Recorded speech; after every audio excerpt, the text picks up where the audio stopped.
ಆತ್ಮೀಯ ವಕೀಲ ಬಾಂಧವರೇ, ಕರ್ನಾಟಕ ರಾಜ್ಯ ವಕೀಲರ ಪರಿಷತ್ ಚುನಾವಣೆ ಇದೇ ತಿಂಗಳು 11ನೇ ತಾರೀಕು ಬುಧವಾರದಂದು ನಡೆಯಲಿದೆ. ಈ ಬಾರಿಯ ಕರ್ನಾಟಕ ರಾಜ್ಯ ವಕೀಲರ ಪರಿಷತ್ ಚುನಾವಣೆಯಲ್ಲಿ ಮಂಡ್ಯ ಜಿಲ್ಲೆ ಮಳವಳ್ಳಿ ತಾಲೂಕಿನ ಶ್ರೀನಿವಾಸ್ ಕುಮಾರ್ ಅವರು ಕ್ರಮ ಸಂಖ್ಯೆ 131ರ ಅಭ್ಯರ್ಥಿಯಾಗಿ ಸ್ಪರ್ಧೆ ಮಾಡಿದ್ದಾರೆ. ಆಲ್ ಇಂಡಿಯಾ ಲಾಯರ್ಸ್ ಯೂನಿಯನ್ನ ರಾಜ್ಯ ಘಟಕದ ಜವಾಬ್ದಾರಿ ಹೊತ್ತಿರುವ ಇವರು ಈಗಾಗಲೇ ರಾಜ್ಯಾದ್ಯಂತ ಪ್ರವಾಸ ಮಾಡಿ ವಕೀಲರ ಕಷ್ಟ ಸುಖಗಳ ಬಗ್ಗೆ ಅರಿವಿರುತ್ತದೆ.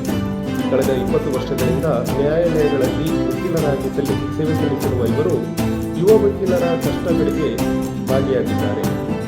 ಇವರನ್ನು ಈ ಬಾರಿ ಆಯ್ಕೆ ಮಾಡಿದ್ದೇ ಆದಲ್ಲಿ ವೆಲ್ಫೇರ್ ಫಂಡ್ ಅನ್ನು 50 ಲಕ್ಷಕ್ಕೆ ಏರಿಸುವ ಭರವಸೆಯನ್ನು ನೀಡಿದ್ದಾರೆ. ಎಲ್ಲ ವಕೀಲರಿಗೂ ಉಚಿತ ಹೆಲ್ತ್ ಇನ್ಶೂರೆನ್ಸ್, ವಕೀಲರ ರಕ್ಷಣೆ ಕಾಯ್ದೆಗೆ ಫಲ ನೀಡುವುದಾಗಿಯೂ, ವಕೀಲರ ಸಂಘಕ್ಕೆ 10 ಲಕ್ಷ ರುಗಳ ಅನುದಾನವನ್ನು ನೀಡುವುದಾಗಿಯೂ, ಹೆದ್ದಾರಿಗಳಲ್ಲಿ ವಕೀಲರಿಗೆ ಟೋಲ್ ಫ್ರೀ ಬಗ್ಗೆ ಕ್ರಮ ವಹಿಸುವುದಾಗಿಯೂ, ರೆವಿನ್ಯೂ ಪ್ರಕರಣಗಳನ್ನು ಸಿವಿಲ್ ವ್ಯಾಪ್ತಿಗೆ ತರುವುದಾಗಿಯೂ, ವಕೀಲರ ಅಕಾಡೆಮಿ ಸ್ಥಾಪನೆಗೆ ಕ್ರಮ ವಹಿಸುವುದಾಗಿಯೂ, ದಕ್ಷಿಣ ಭಾರತದಲ್ಲಿ ಸುಪ್ರೀಂ ಕೋರ್ಟ್ ಪೀಠ ಸ್ಥಾಪನೆಗೆ ಬೆಂಬಲ ನೀಡುವುದಾಗಿಯೂ, ಪರಿಷತ್ನಲ್ಲಿ ಜಿಲ್ಲಾವಾರು ಪ್ರಾತಿನಿಧ್ಯ ಖಚಿತಗೊಳಿಸುವುದಾಗಿಯೂ ಹಾಗೂ ತಾಲೂಕು ಹಂತದ ವಕೀಲರ ರಕ್ಷಣೆಗೆ ಕಟಿಬದ್ಧರಾಗಿ ದುಡಿಯುವುದಾಗಿ ತಿಳಿಸಿದ್ದಾರೆ.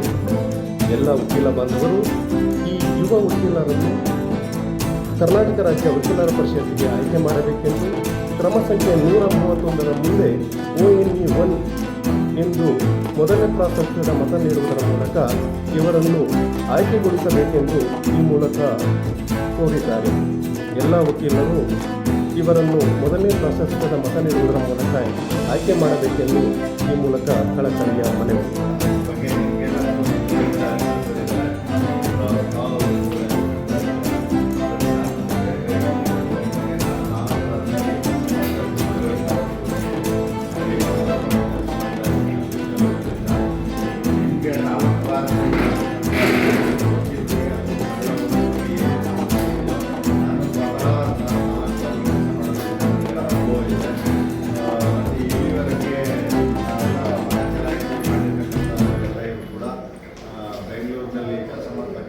ಅದರಲ್ಲೂ ಹೆಚ್ಚಾಗಿ ನಾನ್ ಪ್ರಾಕ್ಟೀಸಿಂಗ್ ವಕೀಲ ವೃತ್ತಿಯನ್ನು ನಮಗೆ ಕೋಟ್ ಹಾಕಿದ್ರು ಬೆಳಗ್ಗೆಯಿಂದ 5 ರೂಪಾಯಿಗೆ 5 ರೂಪಾಯಿ ಕುಂದಿರೋರು ಯಾರು ಇಲ್ಲಿವರೆಗೆ ಗೆದ್ದು ಬಂದಿಲ್ಲ. ಅವರೆಲ್ಲರೂ ನಾವು ಗೆಲ್ಲಿಸಿ ಇವತ್ತವರೆಗೂ ನಮ್ಮ ವಕೀಲರ ಪರವಾಗಿ ಯಾವುದೇ ವಾಯ್ಸ್ ಮಾಡಿಲ್ಲ. ಸೊ ಹಾಗಾಗಿ ನಾನು ಮುಂದಿನ ದಿನಗಳಲ್ಲಿ ಆಯ್ಕೆ ಆದರೆ ನಿಮ್ಮ ಪ್ರತಿನಿಧಿಯಾಗಿ ನಿಮ್ಮ ಪರವಾಗಿ, ಅದರಲ್ಲೂ ಯುವ ವಕೀಲರ ಪರವಾಗಿ, ಮಹಿಳಾ ವಕೀಲರ ಪರವಾಗಿ ಇರ್ತಕ್ಕಂಥ ಸಮಸ್ಯೆಗಳ ಪರವಾಗಿ ಕೆಲಸ ಮಾಡ್ತೀನಿ ಅಂತ ನಿಮ್ಗೆ ಭರವಸೆ ಕೊಡ್ತಾ, ನಿಮ್ಮ ಸಮಸ್ಯೆಗಳ ಜೊತೆ ನಾನು ಹೋಗಿ ಹೋರಾಟ ಮಾಡಿ ಏನು ಮಹಾಕಾಂಕ್ಷೆಯಿಂದ ಸಿಗಬೇಕಾದಂಥ ಸವಲತ್ತುಗಳನ್ನ ಹೋರಾಟ ಮಾಡಿ ನಿಮಗೆ ಕೊಡಿಸೋದ್ರಲ್ಲಿ ನಾನು ಮುಂಚೂಣಿಲಿರ್ತೀನಿ ಅಂತ ಕೇಳ್ಕೊತೀನಿ. ಹಾಗಾಗಿ ನನಗೆ ಮೊದಲ ಪ್ರಾಶಸ್ತ್ಯದ ಪದವನ್ನೇ ಕೊಟ್ಟು ನನ್ನನ್ನು ಗೆಲ್ಲಿಸಿ ಅಂತ ಕೇಳ್ತೀನಿ.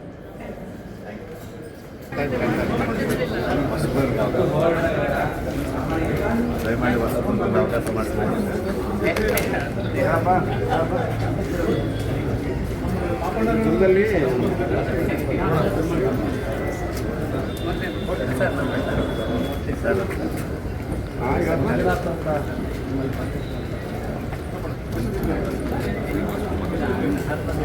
ಏನು ಹೇಳೋದು?